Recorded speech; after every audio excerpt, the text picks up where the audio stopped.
Hi, everybody. This is Gary Housley with USAmericanMadeGuitars.com, and I've got on Skype with me today Chris Mitchell of CMG Guitars out of Statesboro, Georgia. How are you doing today, Chris?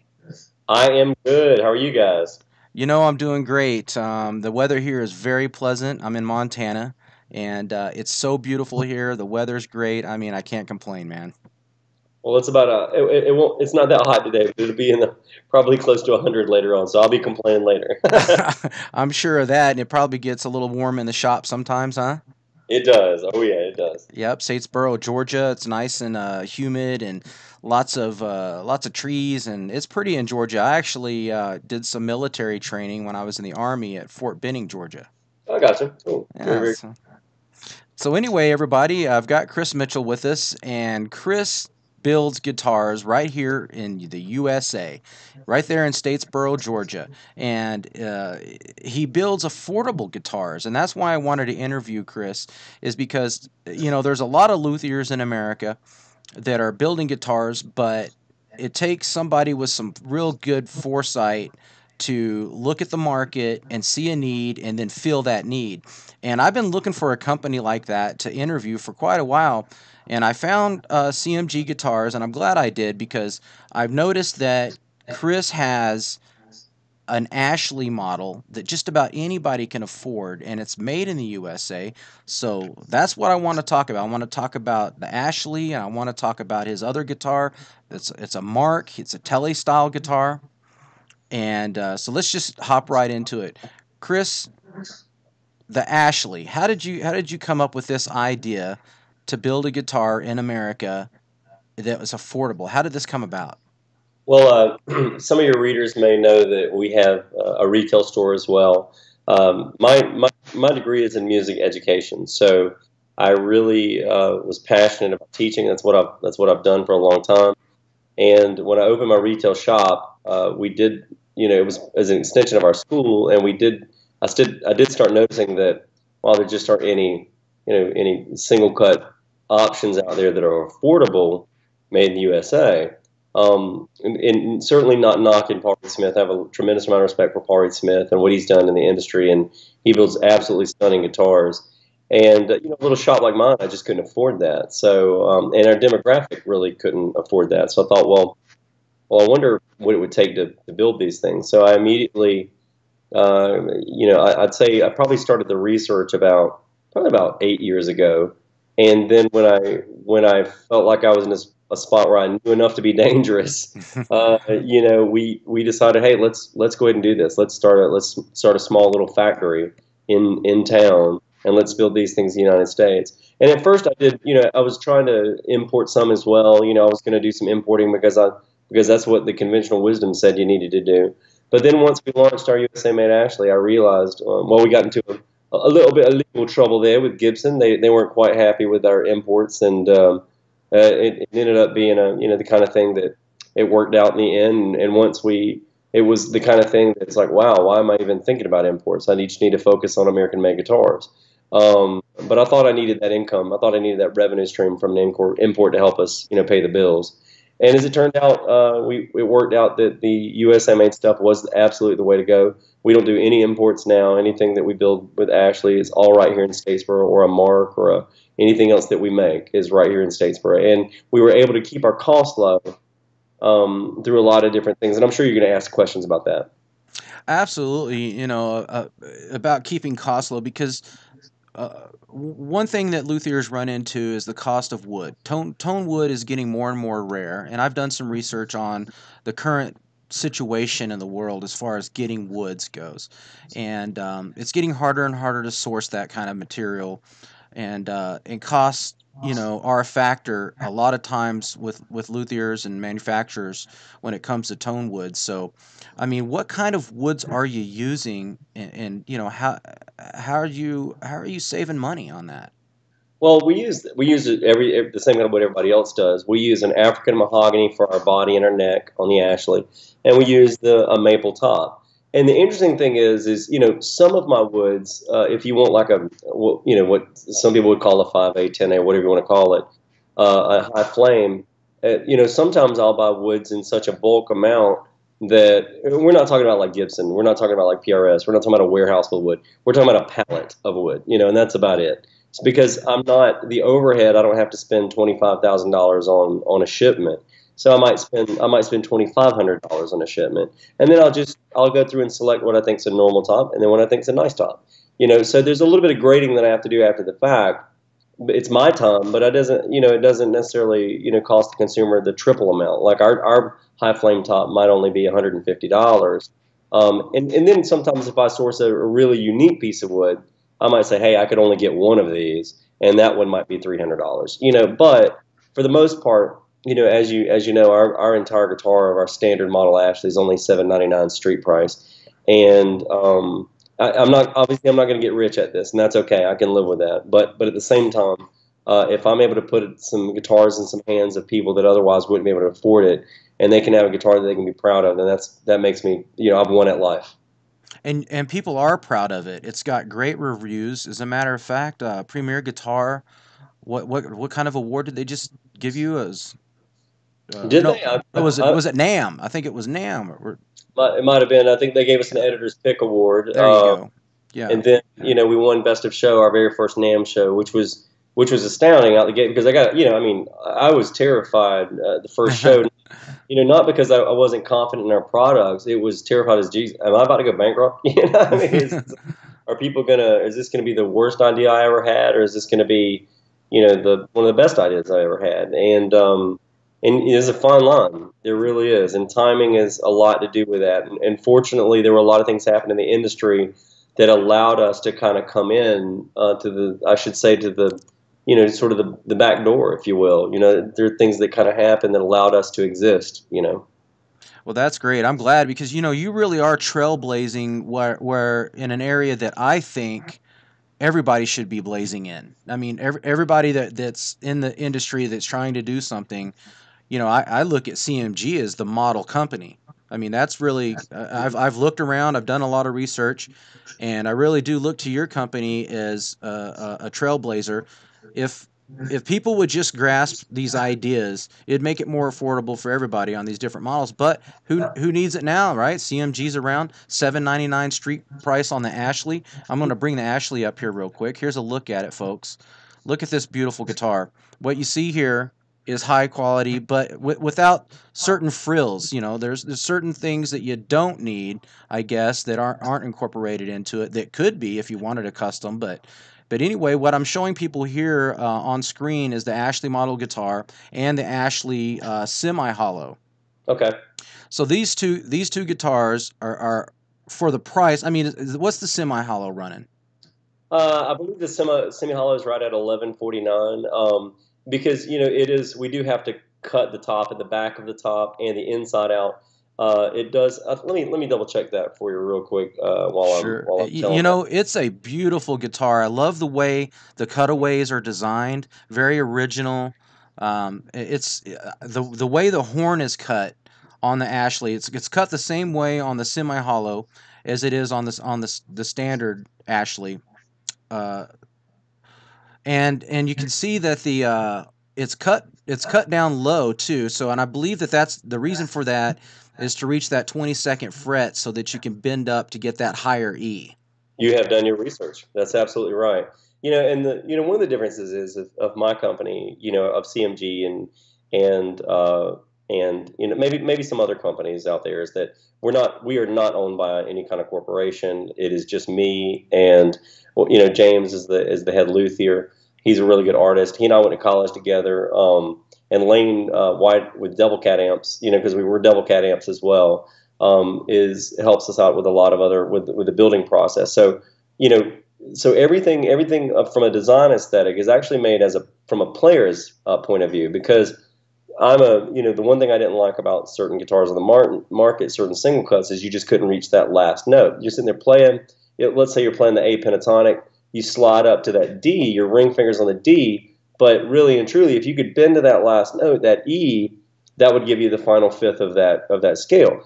And the problem with that is I'm 24 frets. If you're on a 24 fret scale, that last fret can be out of tune, and so if you linger on it, it does sound so great. But with a 22nd fret mentality, you can bend to it and hold that note in tune. So while I've got nothing against anybody that plays a 22nd fret guitar and they're for certain scale patterns and things like that, it's a great option.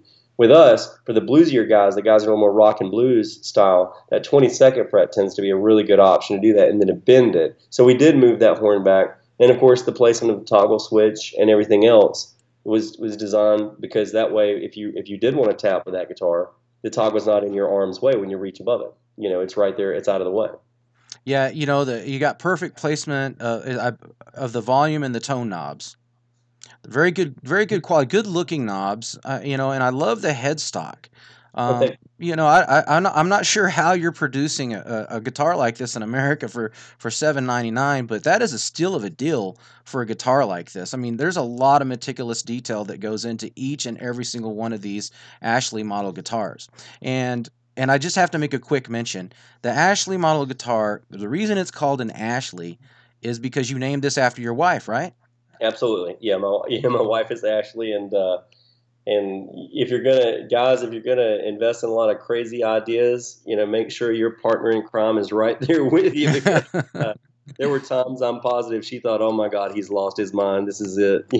So Oh, I'm sure of that, because you're trailblazing, and it's when you're a pioneer in a certain arena, when you're trying to build quality guitars such as these for the price point that you're selling them at.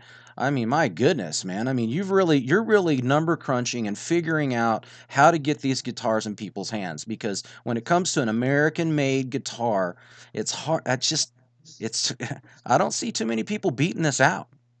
yeah, we're an anomaly, and part of the reason of that is because, like I said, we do have a retail store and a music school, and I still teach lessons. Believe it or not, I still teach. I'm teaching, I think, 13 students a week now. Um, Wow. so my income isn't generated from the guitar. Like I said, I'm not getting rich by it. I'm not paying myself a salary. So if you order a guitar and you get an Ashley with inlays, and when you do it custom, you talk on the phone with me. I don't have a guy that you talk to. It's me, and then when you say, "Here's what I want," like I just talked to a guy and he says, "Hey man, I want a Hello Kitty Ashley," and I went, "Oh God, that'll be awesome. Let's do a Hello Kitty thing because I love Hello. I think Hello Kitty's awesome. For whatever reason, I always loved her. Me too. And so yeah, and I said, "Hey man, it'd be really cool if we did some Hello Kitty shape inlay on the I mean on the neck." And he goes, "Oh my God, that'd be awesome." So basically, I'll draw the file. I'll end up doing it in the CAD programs, and I'll end up etching that out myself with a laser. So it's not like I've got a team of guys that do that. It's literally James and I are the two people that touch your guitar, and I'm the last guy that plays it. So if there's a problem when you get your guitar, it's my fault, and I'll do everything in my power to make it right. Because if something happened in shipping, we'll take care of that. I mean, if we just want to make sure that because I'm the last guy that touched your guitar, and so we cut costs by not having a bunch of people, on staff, and then by making sure that our CNC code is programmed properly, so that we're cutting with the machine, that we're getting, the most efficient way out of that machine. And luckily, like I said, part of what happened in the industry, we came along when I bought my CNC, it was about 26, 32. I think about $32,000 total between that and the vacuum. And when all the big guys were doing it, their machines are $250,000. So they have a lot more overhead and long-term investment. And what I see, I think what you said earlier is absolutely correct. More people should be doing this, and I think what's going to happen is in not just the guitar industry because that's pretty nichey, but in manufacturing as a whole, I don't think we're going to have a Right. situation where we have one factory that employs 400 people or 800 people. What I think we're going to have is 400 factories that employ two people. And so I think that that's going to happen, that the manufacturing is coming back to the United States, but it's going to happen on the microcosmic scale, more like what we do, and where you can be efficient, and then you can go, you can start producing things for people, and if you don't have the overhead, like we don't give guitars away, and if people want an endorsement, they have to submit the endorsement materials to us, but I never give a guitar away or an amplifier. They have to buy it just like anybody else would. I might give them an artist break, but they've got to have enough press material to let me know that they're serious. You know what I mean? But it's not like a situation where, I mean, if Slash called me and said, "Hey, I want to use an Ashley from here on out," I'd be like, "Sweet, they're $7.99." I mean, and that's awesome. And I love Slash, and I buy his albums, and I hope he'd want to buy my guitar. So Well, yeah, absolutely. That would be awesome. I mean, he's got a huge collection of guitars, just gigantic collection. There's so many people that collect, and I think these Ashleys and the Mark guitars and your custom guitars. I mean, you touched on the custom guitars. We're looking at a couple of guitars on screen right now that are custom. One of them has a handle on it like I've never seen before. I mean, it's just a beautiful instrument, and yeah, I've never seen anything like it. So you're very innovative. I mean, you go beyond just inlay work or the standard customizations. I mean, you really craft a unique instrument for each person that's looking for that custom max. are you guys looking at the steampunk guitar right now? Is that what you're looking at? Yeah. Okay. The cool thing about that was a guy, an artist in Kansas named Kevin Honeycutt, and Kevin, he said, "Hey man, he literally while I was doing a clinic at a guitar at a place at a guitar shop there in Kansas that were dealers. They were early dealers of ours, and I'm still very the shop unfortunately is closed down because the owner decided to get out of business. But the manager and the guys that were still customers there, I'm still very close with. We're still staying in touch with each other on Facebook like every day, and it just built a great relationship with those people. And the guy walked up to me and he said, "Hey, can you build this?" And he had a drawing of that. So if you click through the picture, you can see his original drawing. And oh my God, when I looked at it, I went, "Yeah, we can build it." I said, "But it's not going to be fast, man." Yeah, no kidding. And he said, "That's okay, man. You can take a year." Well, so what I did was I called Shane, the manager at the time, and I said, "Hey, Shane, let's schedule the year when I come back to do another clinic. Let's go ahead and schedule that, and I'll bring his guitar with me." He said, "Okay." So we did, and in my factory, the cool thing about our factory, like I said, part of the reason we keep the manufacturing costs low, because of our retail shop, we're involved in the band and orchestra world as well. And I have a band and orchestra repair tech in that shop that can make parts and can do all that kind of stuff on our lathe. And I also have double cat, amplifiers, which we build just one amp a week, and then CMG. Well, so I've got a lot of really talented and creative people under the same roof out there. So some of those parts, some of those brass parts that you see, were fabricated and shaped and made by our band and orchestra guy. And then you see the vacuum tubes in that amp. Well, I got Lane. I said, "Hey, let's not only make this put the vacuum tubes in there. Let's make it work." So whenever he plugs in the input jack, the vacuum tubes light up with a backlit LED light. Oh And wow. we even went so far as believe it or not, the VU meter works. So when you strum, that guitar tells you how hard you're strumming with that VU meter on the top. Because I was able to, when you strum an instrument, you end up producing about a volt or two of power depending on how hard you hit it. Because that basically sends the magnetic vibrations through the coils, which sends it out through the output jack.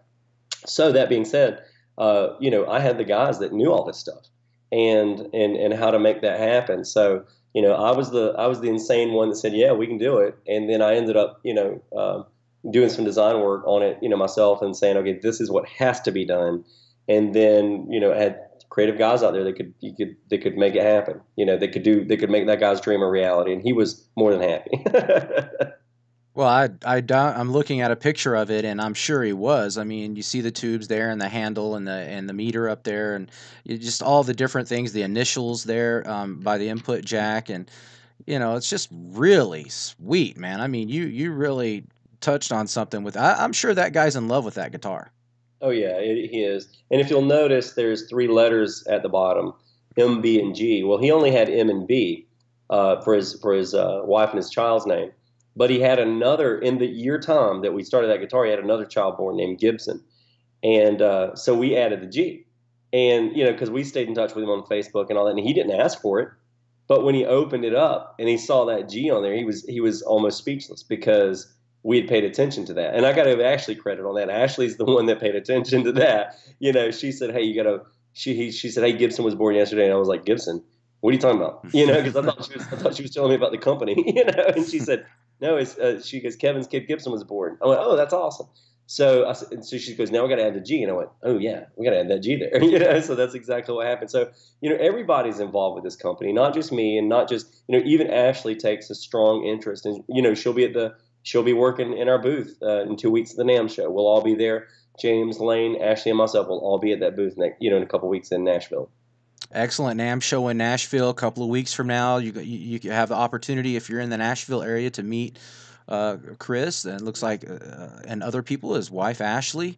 This is great. People that work on these guitars, and get to meet and greet. And that's one thing I love about NAM. Is that you get to get the public to come out and see you and meet and greet with you, and it's all about the public and the guitars, and it's just awesome. I think NAM is incredible myself. So It I'm is. I'm really proud of what you're doing with NAM as well.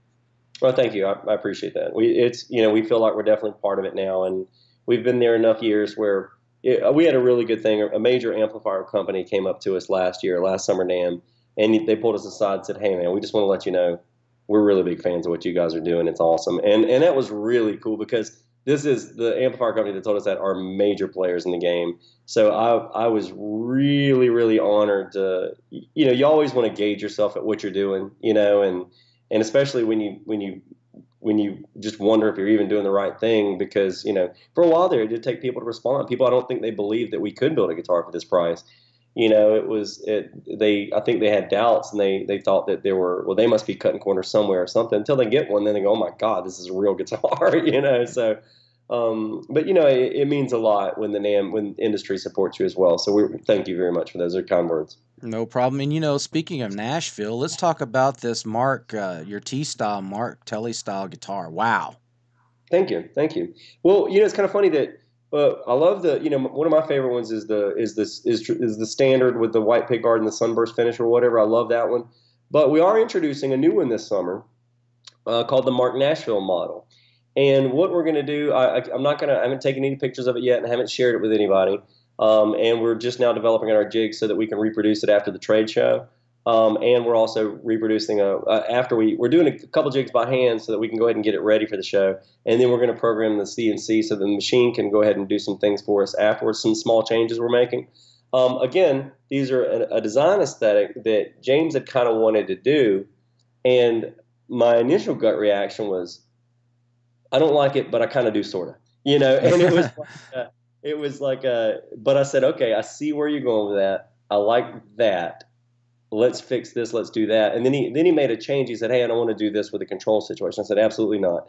I said, that is the if you put that control right there, one thing that Leo got right with the Telly was the control is lateral, so you don't knock it out of the way. And if Leo got anything wrong with the Stratocaster, I think he did a great job of that. But if he got anything wrong with the Stratocaster, it was the toggle switch placement. Because every time you strum on a Strat, you knock that toggle down, in the bottom position all the time. If you're doing a heavy strumming song, and I used to see pictures of me playing live with my band for 2 years, from '99 to 2001. I kept seeing all these photos, and I was playing a Strat at the time, and I kept seeing all my photos. Why the hell are my hand up on the neck? Why am I strumming up on the neck?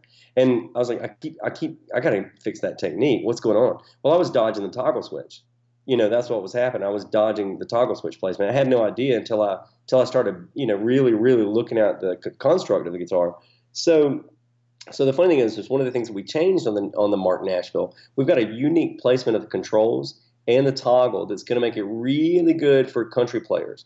Because that's all I'll say right now. But the control, the control aesthetic is really good from country players, and it also looks like it belongs in Nashville. I mean, it's got a really cool vibe happening, and we're really excited about this one. It gives us a new take on an old design, which is really cool. That is really cool.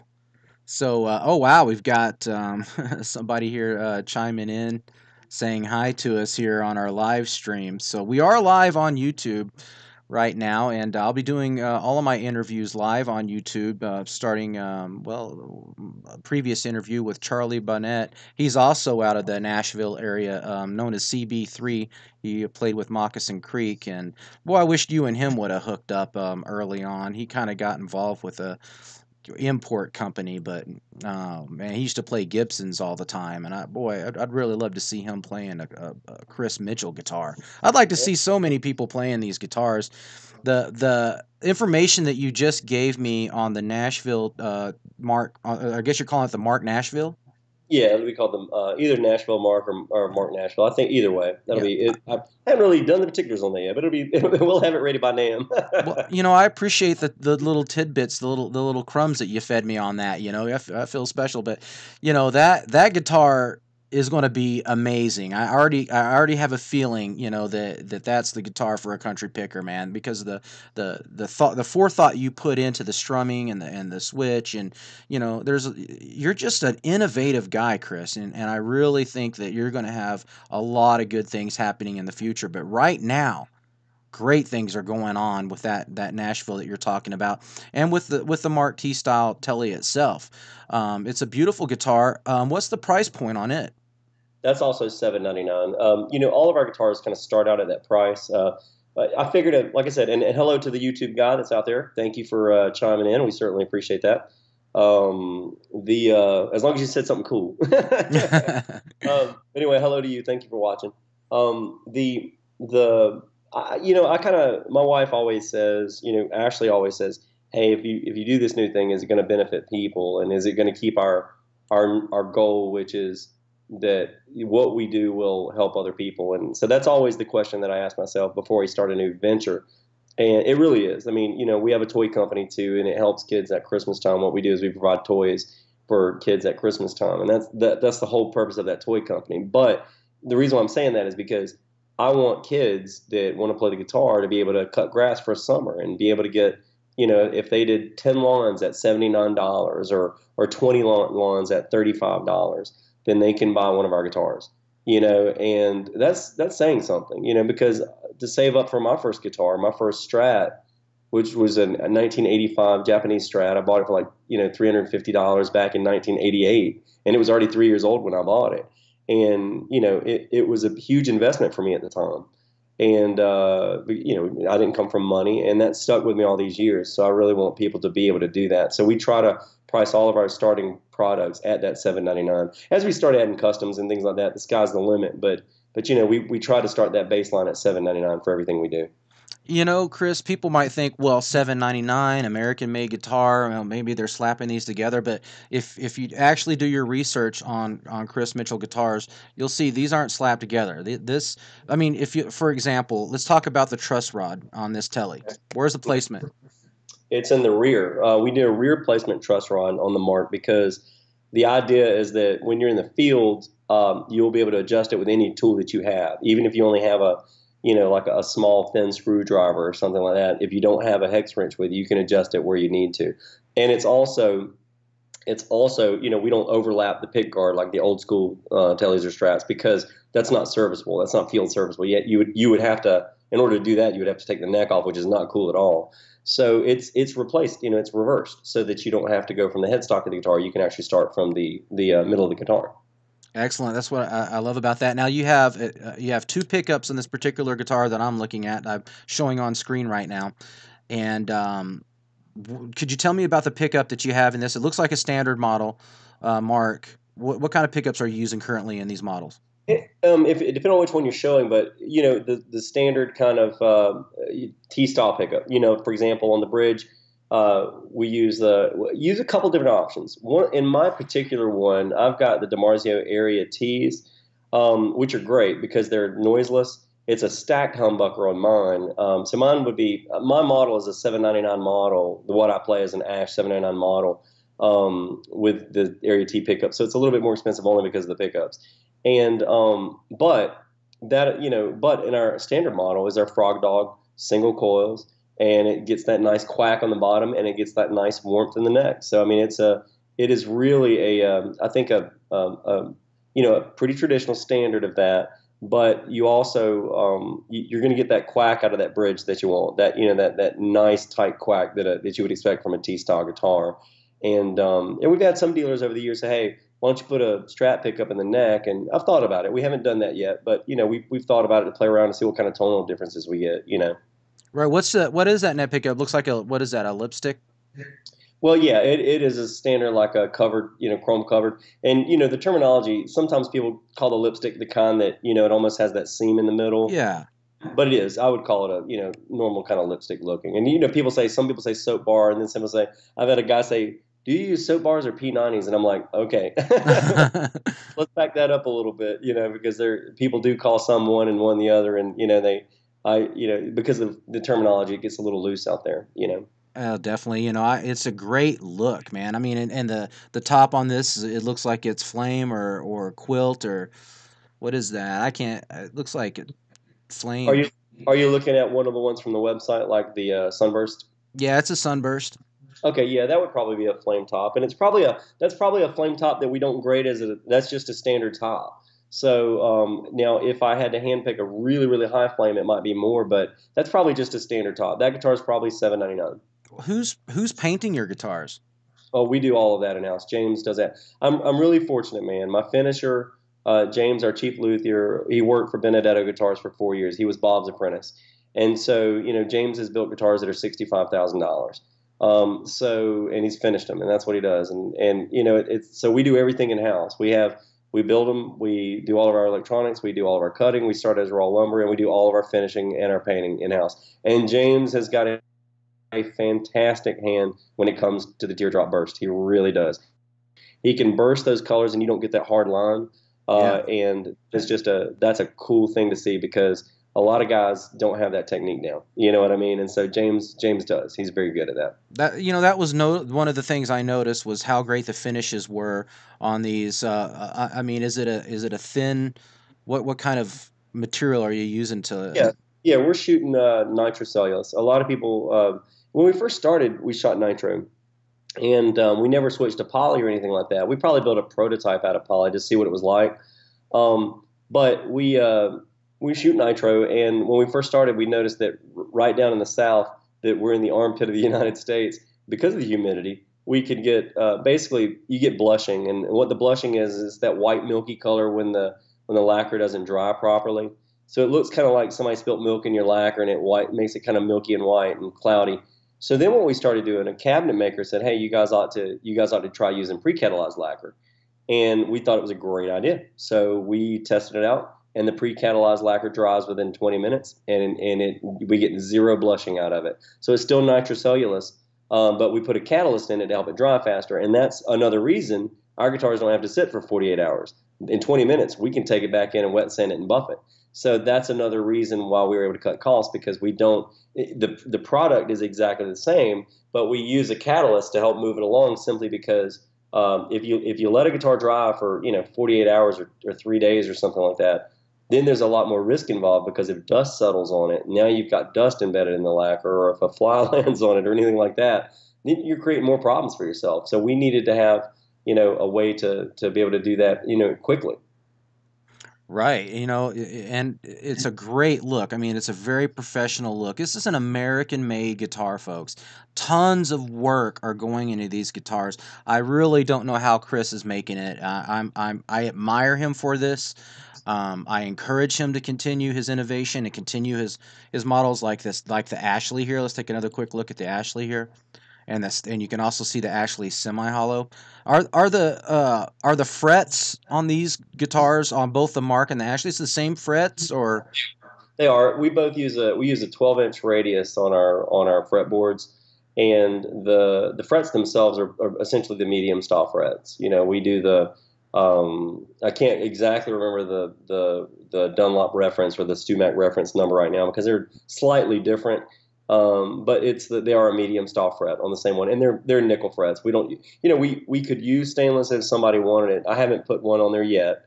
Haven't done a stainless steel fret job yet, but we certainly could. Stainless steel just tends to be a little tougher on your tools, so that's why they cost more. They're a little tougher on your when you're grinding them, and you're basically crowning them, all that kind of stuff. I think a little tougher, but yeah, that is the exact same frets that we use on our Ashley and our Mark. And the wood that you're using for your fingerboard, what is that? On our American guitars, it's all rosewood or maple, depending on what you want.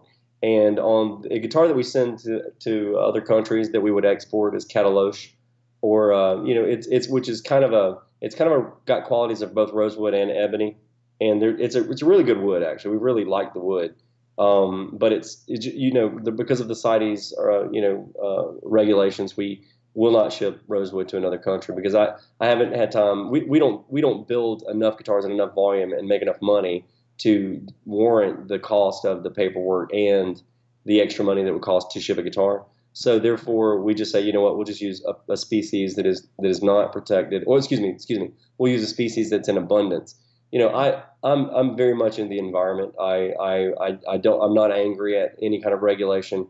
I'm a human being that believes we need to breathe, and if trees are giving us oxygen, we need to consider the importance of that.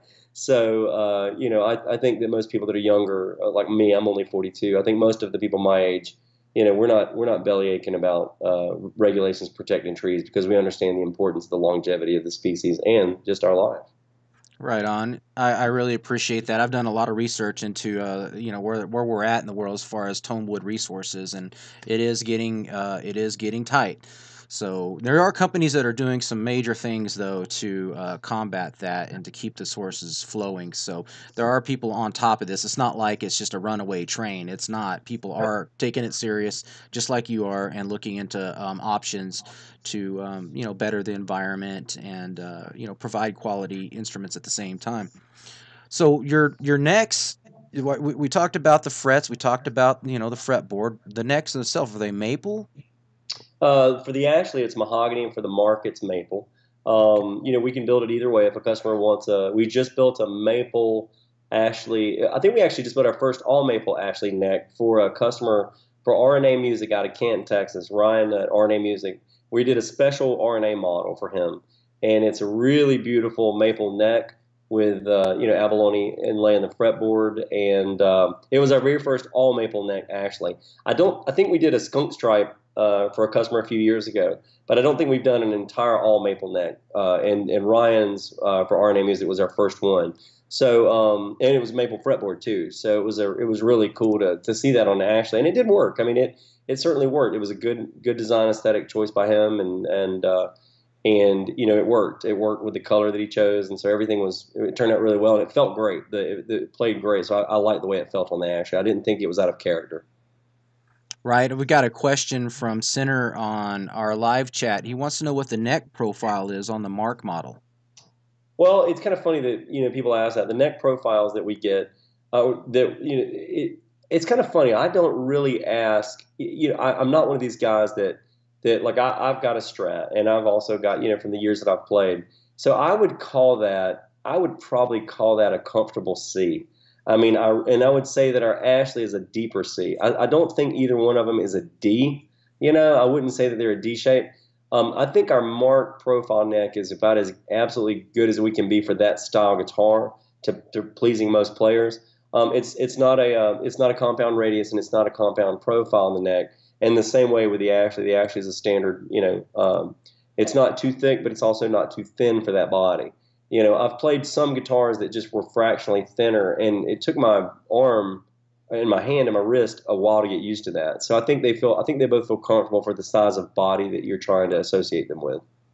Right. We got another question here too. Is now this is like a customization question here.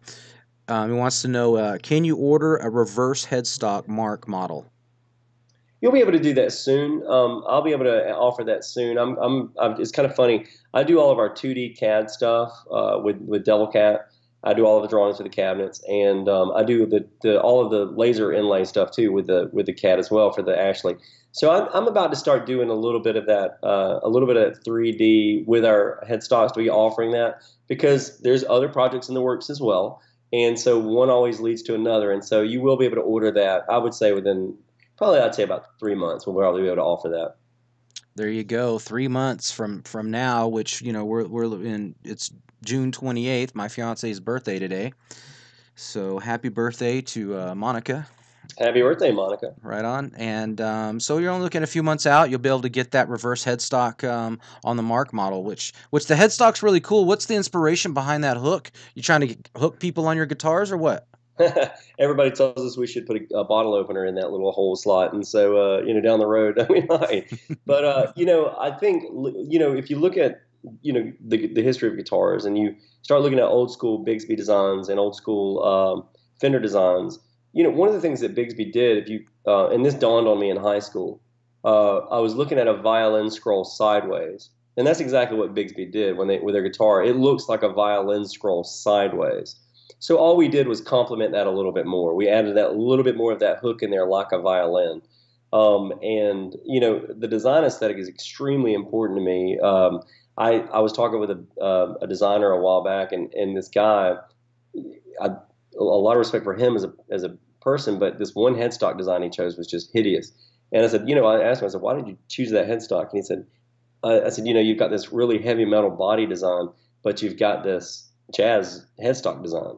And he goes, oh, what's the headstock got to do with the body? And I'm like, oh, Oh, everything. Oh my, uh-oh.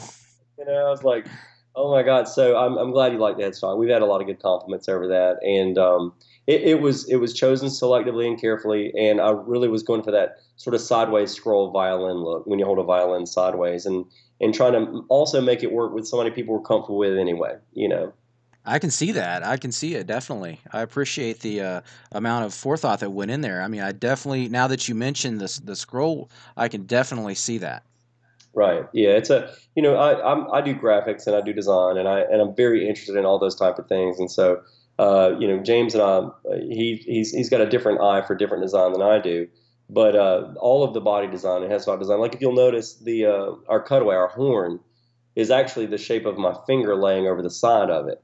And you'll notice the horn of the Ashley and the mark are the same shape to continue our design aesthetic. But you'll also notice that the headstock of the Ashley is tied into the headstock of the horn because you got a 3x3 layout on that headstock of the Ashley, so it allows that horn design in that headstock design. And whereas the mark, the standard idea is six up. You got six in a line. So Oh, okay. That's so I see how that works. And let's talk a little bit about your customs again, and then we'll tell people about how to order these guitars and get a hold of you and everything and wrap up. But as far as custom guitars goes, we talked a little bit about this steampunk, but there's another guitar I've seen that I don't know if it's a standard model or what, but it's got these racing stripes on the top. oh yeah, the stripey. Yeah, the Yeah. stripe. Yeah, the stripey adds about $250 to a guitar because we basically build a body blank, then we cut the body blank in half or in a third there, and then we build 7 layers of wood, mahogany and maple striped, in between that. And then we sandwich it, we glue that up, we press it, and then we glue the body back together before we run on our CNC. And that came. I'll tell you exactly how that came about. In our early days, probably within our first year of building, every scrap of wood that we had was 100% precious, as it still is. But then it was like, oh my God, guys, if we don't get a guitar out this week, I'm gonna freaking go bankrupt. We got to get a guitar out this week. What are we doing? So one day, and we didn't really know a lot about using our CNC at the time. So one day, it was in the middle of summer. It was a summer storm came into Georgia. Just blew over Statesboro, but when it did, we lost power for a second. Just a second. And hold on a second, let me hang up on that. So we are you still there? Yeah, I'm here. Okay, somebody was trying to call me. So we lost power for a second, and then when it came back on, Kyle keeps trying to call me. Let me turn it on airplane mode so that he can't call again. Hold on one second. Okay, so when he tried to call again, I mean when I got there to the factory, that we lost that power, and the CNC literally cut the guitar in a third for us. Like it went straight down the guitar, and we're like, oh my God. And I'd been wanting to do like a stripe series, almost like a surfboard. Well, James said, well, hey, I can save this. So he makes the stripe, and lo and behold, the stripey was born. That's how the stripey got born. Well, it's a great story, and it's a beautiful addition to the top. I mean, all the wood grains, the cut of it, it makes it look like a racing car, but it's Right. still or custom furniture. I mean, it's a great looking top. I love it. Okay, it's funny that you said about the furniture because Ashley and I just built we just built a coffee table in our house, and we put a stripey in the middle of it. We did not the entire guitar, but we did do a mahogany maple stripe down the middle of it. So because we try to tie that into our house as well. We want like our mantelpiece is made out of the same wood that we use in our guitars, and so is we tie that into that just because it's part of who we are now. Oh, I love it, man. It's beautiful, and the one I'm looking at is got a green sort of a green tint to it, and it's got that flame. It's just incredible. I mean, what a great looking guitar. I mean, now I've seen variations of pickups and everything. So if somebody wants a certain pickup, I mean, is there a lot of extra cost involved in, not using a standard pickup? And I just want this kind of pickup. No, usually no. It's usually only about $175 extra if it's not a frog dog, if it's not our standard frog dog, because we would have to buy the pickup just like anybody else. So we've got OEM account with Seymour Duncan and with DiMarzio. We've got a good relationship with both of them. I particularly prefer the DiMarzio 36 anniversaries in my guitar, but I also played some Pearly Gates that sound great from Seymour, and I've played some.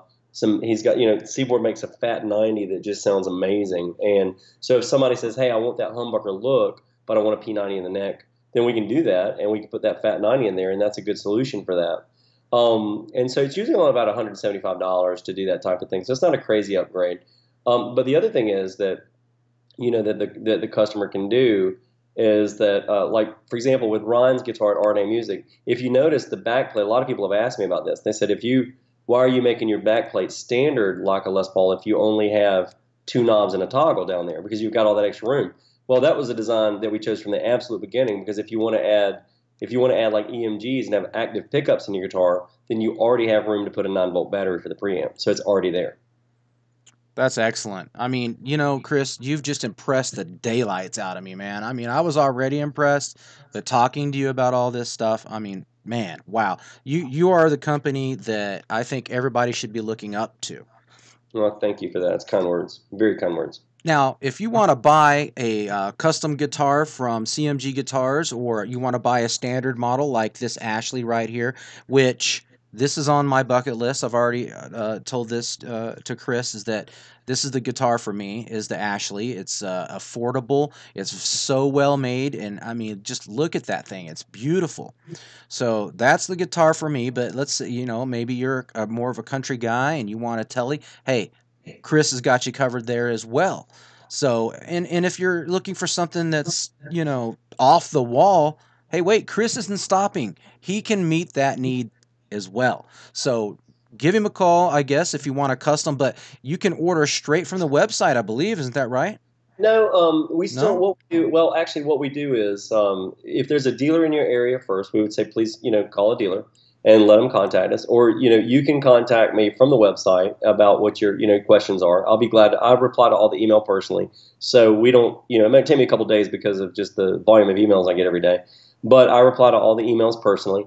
If there's no dealer in your area, then yes, you can order direct. But if there's a dealer in your area, we want to support our dealer network. I never try to undercut our dealers or anything like that. We're very, they help us get to where we are, and they help us, weekly, and we want to help them. Like, for example, one of our great custom dealers is in Alabama, Latta Music, and he is man. He when he came to buy guitars from us, he wanted to tour the factory first. He said, "I want to know what you can do." And that made all the difference in the world, because he does not slow down. He just basically, a lot of customs you'll see on the website, and I'll add some more this week, because Chris over at Latta Music, in Dothan, Alabama, he wants to just try the next thing. Now let's do this. Now let's do this. Now let's do it. So it's really cool, because our dealers and our customers even make us better, because they come up with ideas that maybe we hadn't felt like trying yet, and then we say, okay, cool, yeah, let's do that. That'll be awesome. And then we throw back some other ideas from them, and then we just come up with a really good process.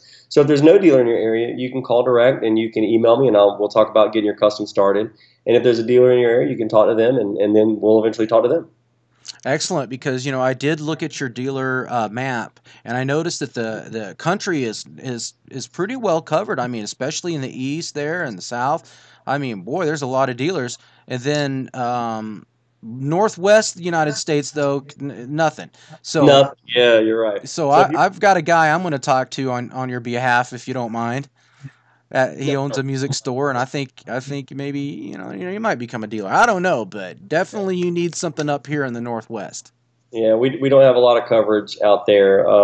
Like in Montana and Wyoming, things like that. There's a lot of smaller places, or excuse me, less populated places, I should say, that we Hmm. don't have a lot of coverage. And it's not that we don't want it. It's just that maybe they haven't really felt like pulling the trigger yet. But I do think, if I could say one thing out of the interview, Hmm. people that, if they want American made guitars, now is the time to support the American made guitar industry, because we are here for people. We are here, and we're fortunately we're sold through October, so we're really pleased with that. But it is the time to support that. I think that the worst thing was that when we got started was people say, oh, we want this, we want this, we want this, and they were like, oh, please buy my guitars. Why is nobody buying the guitars? And now that they are, I'm very glad to see that the faith in there is going to. But it's the time. If you want that, it's the most affordable time to do it with something like this. So we certainly appreciate all the support that we get from the community. Well, you do have a lot of support, and the guy that's in the live chat said that that he supports American-made guitars, and and there's a lot of people that are I think starting to pay more attention to that. That might be one reason why you're becoming so successful. Yeah, there's some of that. There's that sort of that people. I think people they're just tired of seeing a different country's origin on other products, and I think they're happy to see some made in the USA stuff again. And we're getting better at it every day, and we're experimenting with new stuff every day, and we're innovating. And that's what you lose if you don't support American-made products. You lose the innovation because there's innovation being had, but it's happening somewhere else. Not to say that it's not important to have other things in other countries. It certainly is, but at the same time, those jobs that the kids are going to school here for, they're going to need to have some jobs when they get out, and hopefully we can help them with some of that, and hopefully that there's other people that can do other innovators in the field can make something happen like that. We just we see that as an important thing. It is important. Chris Mitchell with Chris Mitchell Guitars, CMG Guitars. You can find him on Facebook, and I believe we're YouTube. If you want to see Chris, there's some demos on YouTube. As a matter of fact, I've watched and listened to some pickers just, I mean, shred on these guitars. So definitely check it out. There's an artist page that he has. I've gone and checked out these artists, listened to their music. These guitars sound fantastic in the recording studio.